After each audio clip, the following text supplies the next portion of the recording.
नमस्कार मित्रांनो, स्वागत आहे आपलं आमचं यूट्यूब चॅनल न्यू महाराष्ट्र सरकारी नोकरीवर. मित्रांनो, आजच्या या व्हिडिओमध्ये आपण सर्वांचं स्वागत आहे.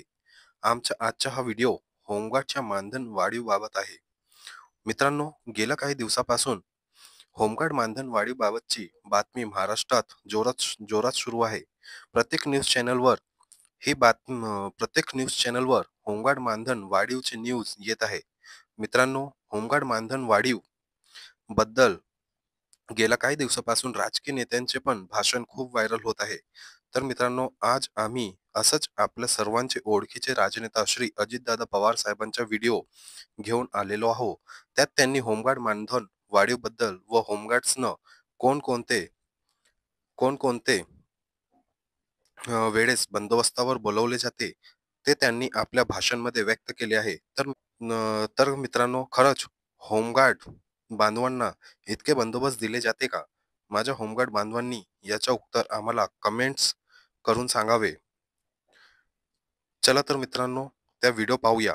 मित्रांनो, तुम्ही या चॅनलला नवीन असाल तर चॅनलला सबस्क्राईब करा, व्हिडिओला लाईक करा, कमेंट्स करा व जास्तीत जास्त शेअर करा. तर मित्रांनो, व्हिडिओ बघूया. होमगार्ड माझे पोलीस कमी पडतात कारण संख्या कमी आहे. भरती चालू आहे, परंतु भरल्यानंतर ट्रेनिंगला वर्ष दीड वर्ष जातं.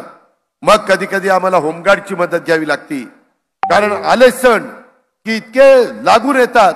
गणेशोत्सवाच्या आधी दहीहंडी, दहीहंडी झाली गणेशोत्सव, गणेशोत्सव झाला ईद, ईद झाला नवरात्र, नवरात्र झाला दसरा, दसरा झाला दिवाळी, दिवाळी झाली ख्रिसमस, त्याच्यानंतर संक्रांत, त्याच्यानंतर गुढीपाडवा.